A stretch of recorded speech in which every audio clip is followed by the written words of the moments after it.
छानी मरोड्यो माडेरू सीडीनुमा छासेरू छानी मरोड्यो माडेरू सीडीनुमा छासेरू रुत्यालो रुत्यालो स्वाणो प्यारो यखी छो गो मेरो रुत्यालो स्वाणो प्यारो यखी छो गो मेरो।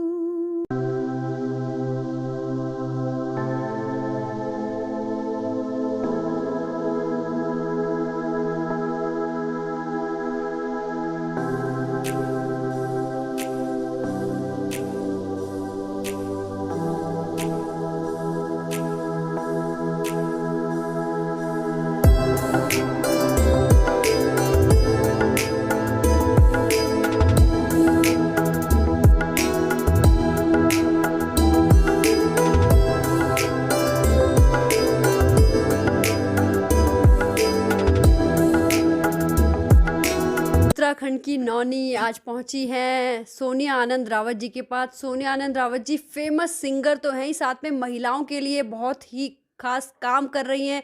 तो आज हम आपको मिलवाते हैं सोनिया आनंद रावत जी से। सोनिया जी, उत्तराखंड की नौनी फेसबुक पेज और यूट्यूब चैनल पे आपका हार्दिक स्वागत है। बहुत बहुत धन्यवाद नल्ली जी आपका। सोनिया जी, ये जैसा कि हमारी महिला दिवस की सीरीज आज से हम शुरू कर रहे हैं और पहला इंटरव्यू हम सोनिया आनंद रावत जी का ले रहे हैं, ये हम कंटिन्यूअस रखेंगे। तो सोनिया जी, आप बताइए अपने बारे में, आपका जो ज़िंदगी का सफ़र रहा। पहले तो हम आपकी सिंगिंग के बारे में जानना चाहेंगे कि कैसे शुरुआत की, किस किस के साथ आपने गाने गाए हैं। पहले तो नल्ली जी आपको बहुत थैंक्स करती हूँ कि आपने मुझे ढूँढा और आपने मुझे मौका दिया। उत्तराखंड की नोनी चैनल के द्वारा आज जो है महिलाओं की आवाज़ जो है वो जन जन तक पहुँच रही है। इसके लिए आप निश्चित रूप से बधाई के पात्र हो। धन्यवाद। और साथ ही क्योंकि म्यूज़िक और सोनिया ये एक नाता बहुत पुराना है और इसको मैं पर्यंत जीवन जीना चाहती हूँ, क्योंकि संगीत को लेकर के हमारे पहाड़ में जो है आज इतना म्यूज़िक का एक इतना अच्छा एक आज वातावरण है कि सभी लोग अपने बच्चों को सिखाना चाहते हैं, क्लासिकल सिखाना चाहते हैं। लेकिन मैं एक बात मानती हूँ कि जब मैं छोटी थी तब मुझे ऐसा माहौल नहीं मिला, क्योंकि उस समय पर म्यूज़िक को थोड़ा-सा बुरी नज़र से देखा जाता था कि गाना है, बजाना है, रात को जाएगी, दिन में आएगी। लेकिन आज थोड़ा-सा उस स्तर से जो है म्यूज़िक का जो लेवल है वो काफ़ी अप हो चुका है और मैं खुश भी हूँ इस बात से।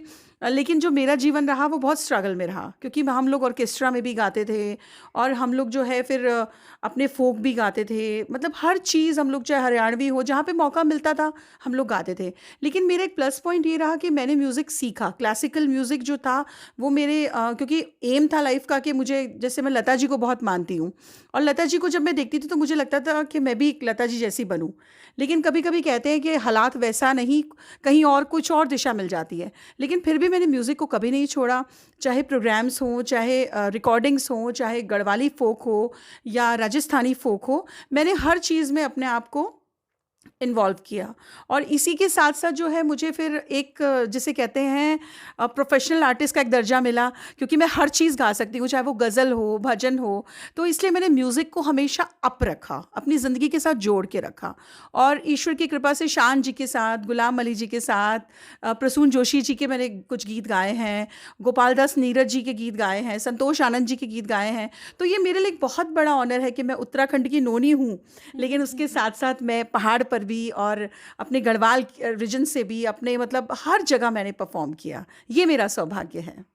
सोनिया जी, मतलब हमें बहुत ही आश्चर्य होता है कि आप बचपन से पंजाबी फैमिली में रही, लेकिन इतनी अच्छी गढ़वाली बोलती हैं, गाने गा लेती हैं। मतलब कैसे कैसे ये चमत्कार हो रहा है, ये बताइए आप। एक्चुअली मुझे लगता है कि जो मेरा बचपन बीता है वो सारी गढ़वाली फैमिलीज़ के बीच में बीता है। तो मुझे कभी इस बात का आभास ही नहीं हुआ कि मैं पंजाबी हूँ। जो मेरी मदर हैं वो भी हमारे घर में खाना-पीना से लेकर के हमारे घर में पहनावा तक भी हमने कभी फ़ील ही नहीं किया कि हम पंजाबी फैमिली से हैं, क्योंकि हम लोग ऐसे माहौल में रहे। और फिर मुझे लगता है कि जो मेरा पूर्व जन्म कभी रहा है वो ज़रूर कहीं पहाड़ में रहा होगा, क्योंकि पहाड़ के प्रति जो मेरा एक लगाव है, पहाड़ के प्रति जो मेरा एक प्रेम है, और जब मैं वहाँ के बुज़ुर्गों को देखती हूँ तो पता नहीं बहुत ही भावुकता मेरे अंदर आ जाती है। मुझे नहीं पता इसका क्या रीज़न है, लेकिन फिर भी मैं उस भगवान का, देवी माँ का धन्यवाद करती हूँ कि मैं उत्तराखंड की सेवा करना चाहती हूँ। उत्तराखंड के प्रति मेरे मन में जो एक लगाव है, चाहे वो संगीत के क्षेत्र में हो, चाहे वो महिलाओं के क्षेत्र में हो, या चाहे वो पहाड़ में जितनी भी परेशानियाँ हैं उनको लेकर हो। तो मैं जीवन में, ये मेरा एक मकसद है कि मैं कुछ काम करूँ। महिला दिवस है तो हमने आपको ऐसे ही नहीं खोजा महिला दिवस के लिए।